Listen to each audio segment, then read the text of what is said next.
What's going on, guys? Welcome to episode 2 of FLAmerica. Today we're covering the pre-match for the epic Copa do Brasil final happening today. Flamengo versus Atlético Mineiro.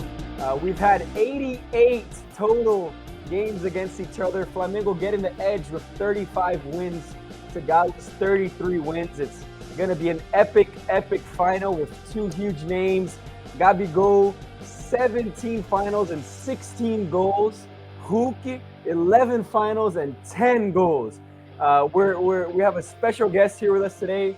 It's me, Rafa, my dad, Leo, alongside our special guest, Gustavo. He's based in Miami. He'll share his thoughts on the match, what it means to be a supporter of Flamengo from abroad. Gustavo, how you doing? Tell us a little bit about how you became a Flamengo fan and about your experience following Flamengo from outside of Brazil. What's it like being a Flamengo fan based in Miami, and how do you stay connected to the team and to the community? Hey, what's going on, guys? It's great to be here. Great initiative from you two putting this together. And so I'll get into it. I've been a lifelong Flamengo fan. I was although I was born in the state of São Paulo because my father was working there when I was born. I've always been a Carioca, always been lived in Rio, and yeah, became a Flamengo fan. I think in 1978. I was 5 years old, and I have followed Flamengo. Has been, was a member of the club. So I did many sports growing up in the club. So it's in my heart. It's in my blood. And but I've been living in the U.S. for over 35 years, and I always followed Flamengo. I remember back in '92, in that final against Botafogo, that we won the Brasileirão back then, or Campeonato Brasileiro, they used to be called it back then. And I was listening to a shortwave radio where I could not make up what they were saying because of the background noise, but all I could make of it is that we tied that game. It was the second game, the 2-2. We had beaten them the first time, the first game 3-0, and that the arquibancada, the stands had fallen, and so that's how I could make it. So I've been following Flamengo, and now we have the luxury of the internet and all the technology. I remember thinking that wouldn't it be awesome for one day for me to be driving my car in Miami, listening to Rádio Tupi, or be able to follow a game live, and that now I can watch a game driving in Miami. So that's unbelievable, and that's thanks to the technology. So I'm glad to be here, guys. I have a lot of hope for the game today. It's a very important game, but I'll let you guys get into the agenda, and I'll just follow you guys. So awesome. Thank you. Leo, any words to start us off? No, just welcome, GUGA. Good to be here with you guys again. Just one thing, you're talking about that epic 1992 final, and I remember I was attending that game in person. I was 17 years old, and I can remember the second game. I was not far from where that tragedy struck of the stands collapsing, and no cell phones, of course, and my mom and my family had to wonder for a few hours whether or not I was one of the victims. Luckily, I wasn't, unfortunately, for those affected, but it was an epic game. It was the famous Penta, which is the 5th title of Flamengo in 1992. So great to have you here. All right, Rafa, let's get talking about today's epic final. Let's do it. As we know, for those of you who haven't seen yet, there's 2 potential starting lineups out there right now for Flamengo, and I want to ask Guga and Leo which one you guys would go for, and maybe for some food for thought before you give your palpite or your guesses on what starting lineup you would put out there. Flamengo won last game, right? And it felt like it was a convincing win. But when diving into statistics, you really see that we only had 46% possession. So we actually weren't the team that had control the most of the game possession-wise, although from the naked eye, you could tell that we dominated. We had 9 shots. They had 8 as well. Now, 5 of our 9 shots went on target. right? Only 2 of theirs went on target. So who knows if they get more on target today, they could win. They also had 6 corners as opposed to our 2. Could lead to us coming out with a more defensive scheme. But the 2 potential starting lineups, the first one, Rossi, Wesley, Léo Ortiz, Léo Pereira, Alexandro. That's the same for both. Now it starts changing in the midfield, right? One of them is Pulgar, Gerson, Arrascaeta, Michael, Gabigol, Bruno Henrique. A little bit more of an attacking trio. The second one, we have the same back line of the keeper, but instead we're playing with 2 center defensive mids or volantes, right? Everton Araújo, Eric Pulgar, Gerson, Arrascaeta, Bruno Henrique, Gabriel. A more defensive front with 2 center defensive mids. Which starting lineup would you guys like to see out there on the field today? Go ahead, Leo. No, all right. So let me. I think the key here is either one of those are fine as far as I'm concerned. Let's keep in mind that in the first match we played with 1 CDM and that seemed enough. Yes, Atletico may have had statistically a little bit more possession, but I bet you that was tilted by the last 20 minutes of the game. But a lot of that possession was, I guess, toothless possession, and by toothless possession I mean possession that doesn't really pressure the defense. Another thing that I personally think about big finals and intense games, I think experience plays a big role in big games, right, in finals. So I would be tempted to start with the same formation and keep them and have the more experienced players on the pitch to start, even if that meant having a not so protected a lineup with 2 CDMs. So personally, I would go with the same formation we went in game 1, except that I would bring Pulgar to replace Everton Araújo, the young player. And if that means 3 at the front with 2 of the wings coming back to support the marking, then I would do that. But I'm fine either way, and I know our coach knows what he's doing. So do you agree with that, Guga? Yeah, I trust our coach. So, I'm not a really tactical guy. So, I'm not going to get into the formations and all that. But what I will say is that I think he's going to play smart. So thinking about that, I think he's going to start more defensive. So maybe perhaps the first lineup and see how the game plays out. What we know is that Atlético Mineiro is gonna come with everything they got. They're down 2-0, so they got to do that. It's the first final in their new stadium.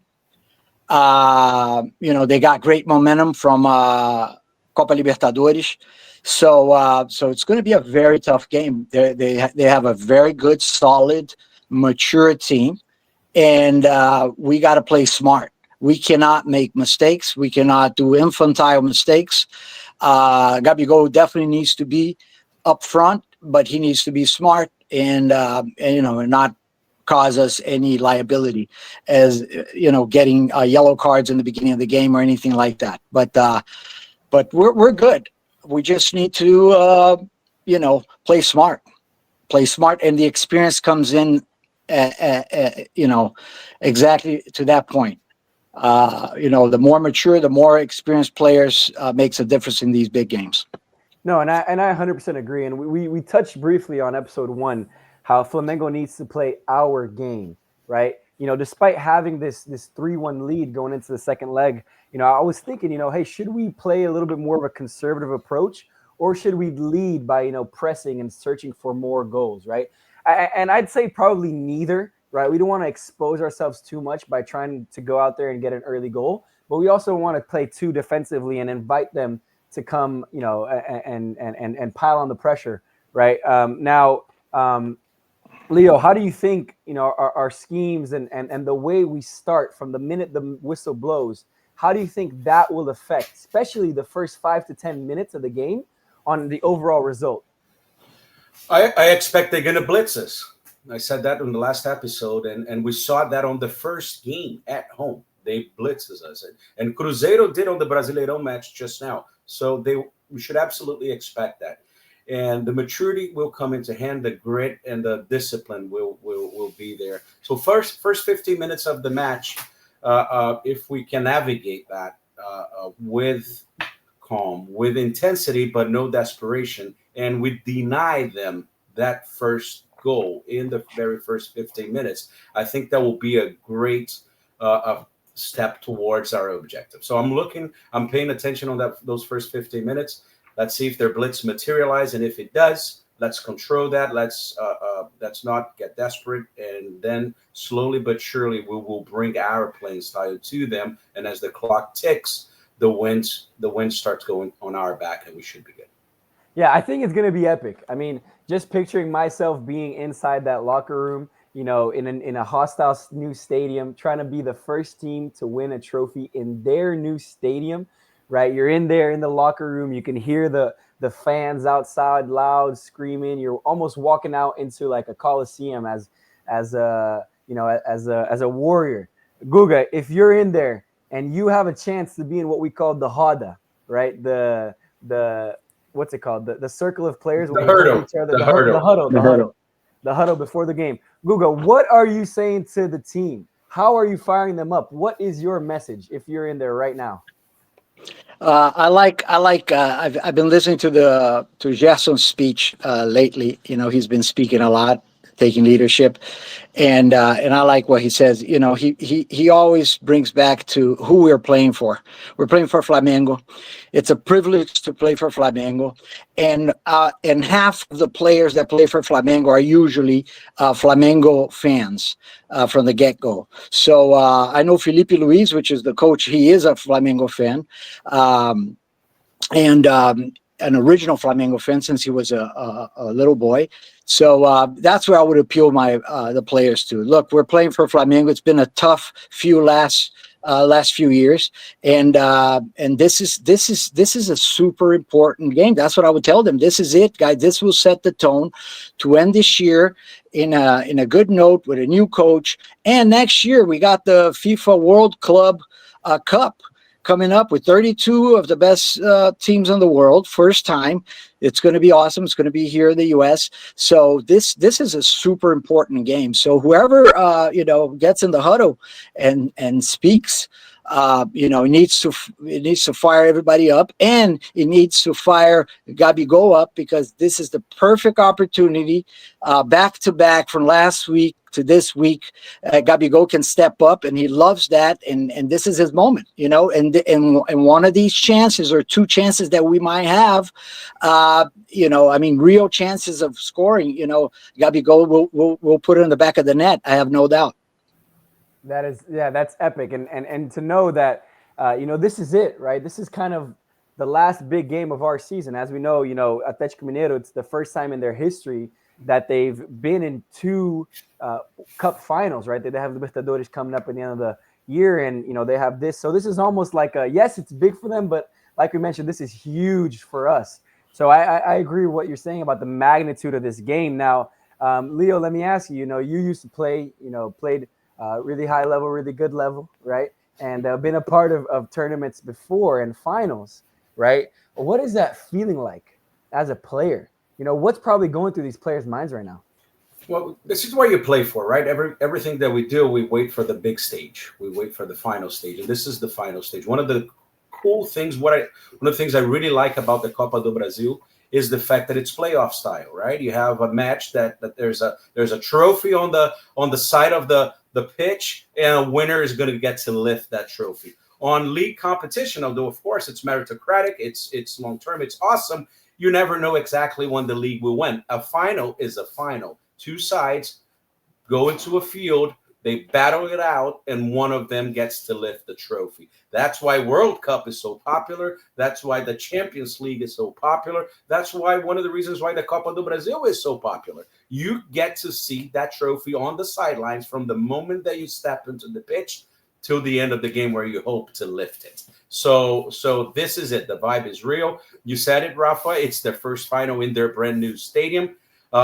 The fans that are going to be there are going to be, the majority of them are going to be really pushing it for their home team to make it memorable for them. And hopefully they're going to be in for a disappointment, because Flamengo is not there to play around. They're there to win it. Just on that note, I just wanted to I really hope there are two things. Of course, I want the game to be great. I want Flamengo to win. Two things I'll be also on the watch, on the lookout, and I hope that they are the case. Number one, that the away fans that are either traveling there or that live in Belo Horizonte, they have a great experience, and they arrive safely at the stadium back to their home. Sounds obvious, but sometimes it isn't the case, right? So I'm praying that is the case, that they have a safe journey to and from the stadium. And the second thing that, again, we hate to have to talk about this, but seems to be a constant in Brazilian soccer, is that I hope we don't even notice that there was a ref on the field and there was a VAR on the booth. We hope they go unnoticed, right? Kudos for the ref on the first game. I think there was a lot of pressure on them, and I didn't hear much complaints about how he officiated that match. And I certainly hope that this is the case again today. But yeah, it's all on the line, and let's bring that trophy back home. Let's do it. And now, as we turn up the music for that part of the segment, Leo, Guga. All right, guys, let's hear your predictions. How do you see the second leg going? Will Flamengo hold on to their precious lead, or do you see it being a closer match than we expected? I'll start us off by saying I think Flamengo will hold on. I think it'll be sweaty. I think we may even concede a goal early on. I hope not. But I think we'll get one back, and I think the final scoreline will be 1-1, and we'll take it home. What do you guys predict? Leo? Well, I predict a tough game, a very tough game. A lot of pressure. They're very, again, I got to say, they're a very good team, seasoned team. And if I have to give a guess score, I like a 2-2 or a 1-1. I'll take that any day. What we can't do is concede a goal early and then have to suffer throughout the entire game, and then anything can happen. So the first 15 minutes, as Leo said, it's crucial that we don't take an early goal, and so we can play our game and let them chase us, because they are the ones who are going to have to come out and play. Yep. Leo, what are you thinking? Yeah, I'm not a big fan of scores, predicting scores. One of the reasons I don't want to jinx it. But here's what I will predict. There will be no penalty kicks. That's my one prediction. No penalty kicks. Love it. All right, guys, we're almost there. Big night for Flamengo, and we're all hoping for a victory. Thank you so much, Gustavo, for joining us today. Thank you, guys. Here, Leo. It's always great to hear from another passionate Flamengo fan like yourself, Guga. Flamengo fans, we're in for a thrilling second leg. Make sure to watch, cheer loud. We'll see you in the next episode. Remember to subscribe, like, share it with your friends, share it with your family, share it with your neighbors, share it with your aunts. Let's grow this up, and let's bring Flamengo to the masses. God bless. Bye-bye. Bring it on. You guys. Thank you.